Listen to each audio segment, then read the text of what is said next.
Gouffre Berger storm flood deaths. On July 6, 1996, 6 experienced cavers began climbing down into the most famous cave in the world. The Gouffre Berger in France was known as the Everest of caving. It was the first cave on Earth where explorers passed 1,000 meters below the surface. For 9 years, it held the title of the deepest known cave in the world. But the Berger had a dark side. In heavy rain, its dry shafts turn into waterfalls, and the water rises with terrifying speed. The team that day was made up of 2 British cavers and 4 Hungarian cavers. Among them was Nicolas Perrin, a skilled and respected British caver. The journey to the bottom and back can take up to 30 hours without rest. When they entered, the sky above the mountains was clear and calm.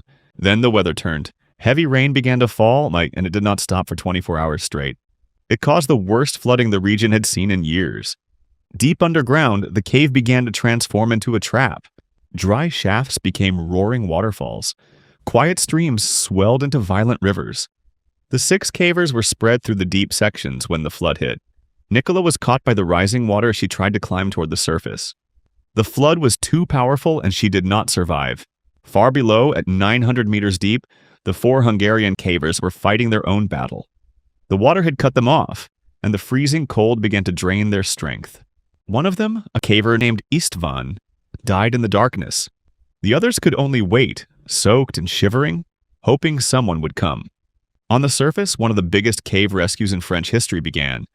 More than 200 people rushed to the mountain. Rescue teams pushed down through the flooded shafts as soon as the water allowed. They found 2 Hungarian survivors, exhausted and dangerously cold. Rescuers spent hours warming them before they could even be moved. One was so weak that his legs no longer worked, and he had to be carried out on a stretcher. After more than a week, the last survivor finally reached the surface. 2 cavers never came home from the Berger, but Nicola's story did not end in the cave. Her friends created a charity in her name. It built a special radio system that can send warnings through solid rock. Today, that system protects cavers deep underground all over the world, so no one else is trapped by a flood they never saw coming. Slot Gorge, sunny day, flash flood. On August 14, 2016, 3 friends hiked into a narrow gorge cave in the American Southwest.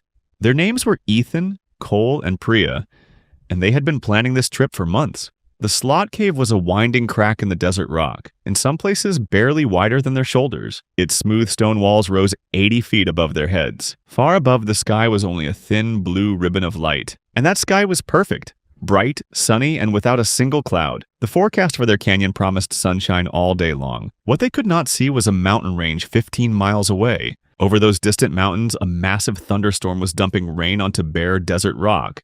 Desert ground cannot drink water like soil can. Every single drop races downhill, joining together into a flood. And all of that water was funneling toward one place. The narrow slot where the 3 friends were walking. Deep inside the gorge, the air suddenly went still. Then came a strange smell like wet earth drifting through the dry cave. A few seconds later, they heard it, a low rumble like a freight train rolling through the rock. Cole laughed and said it must be thunder. But above their heads, the ribbon of sky was still perfectly blue. Then the wall of water came around the bend. It was 10 feet tall, dark brown, and carrying whole tree trunks like toys. They ran, but a human cannot outrun a flash flood in a slot. The water was moving faster than a galloping horse. Ethan spotted a high ledge in the rock wall. He shoved Priya up onto it and pulled himself up behind her. Cole was 20 feet behind them. He never reached the ledge. The flood swallowed him and carried him into the darkness of the slot.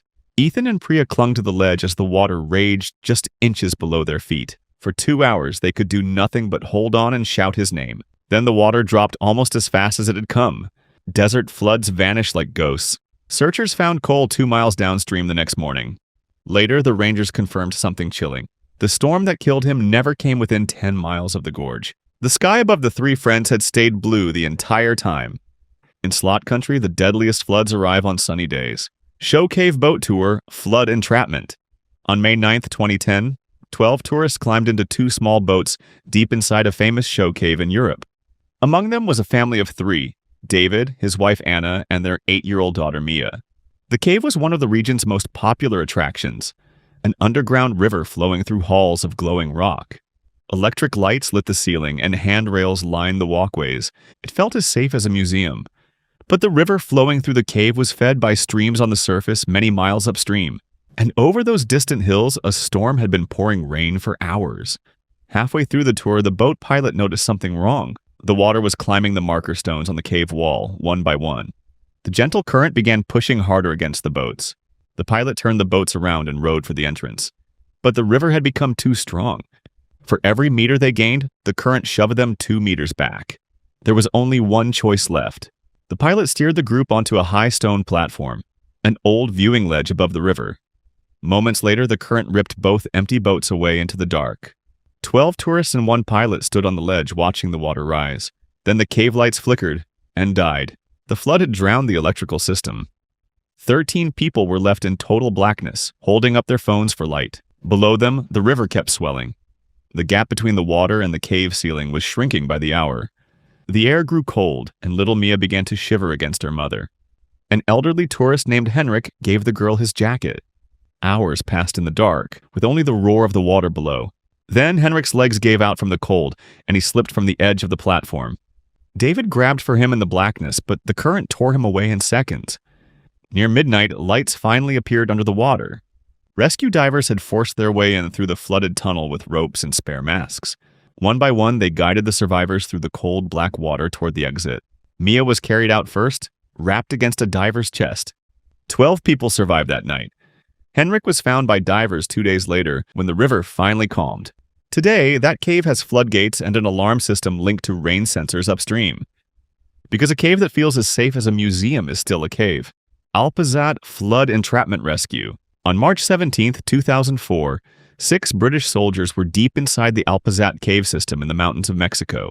They were part of a military caving expedition, exploring and mapping one of the longest caves in the region. The Alpazat system near the town of Quetzalén stretches more than 8 miles through the rock. The plan was simple: 36 hours inside, then back to the surface. The cave had other plans, and on the surface, a surprise downpour began hammering the mountains. It was rain that was not supposed to come for months. Water poured down into the cave and filled the lower passages completely. The only way out was now sealed behind a flooded tunnel. The 6 men were trapped underground with no way to reach the surface. But these were not ordinary cavers. They were trained for exactly this nightmare.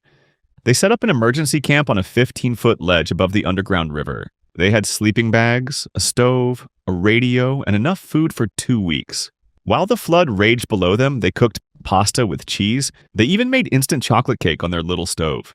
Days passed, and news of the trapped soldiers spread around the world. Mexican rescue teams rushed to the cave and offered to pull them out. But the British team said no, and their men were dry, safe, and could wait for their own divers. That answer caused an explosion of anger on the surface. Why would trapped men refuse rescue? Rumors spread that the soldiers were spies, secretly searching for uranium in the mountains.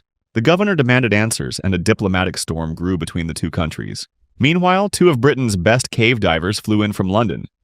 Their names were Rick Stanton and Jason Mallinson. On the 8th day, the divers swam through the flooded tunnel and reached the camp. One by one, each soldier was given diving gear and guided underwater through the black, flooded passage. One by one, they surfaced into the daylight. All 6 came out unharmed. They smiled at the cameras and asked if anyone had brought beer. Then Mexican officials promptly detained them over their visas, and within days they were sent home. The soldiers survived 8 days underground because they refused to panic, and the 2 divers who pulled them out were not finished making history. 14 years later, Rick Stanton and Jason Mallinson dived into a flooded cave in Thailand. They were the men who found the 12 boys of Tam Luang alive.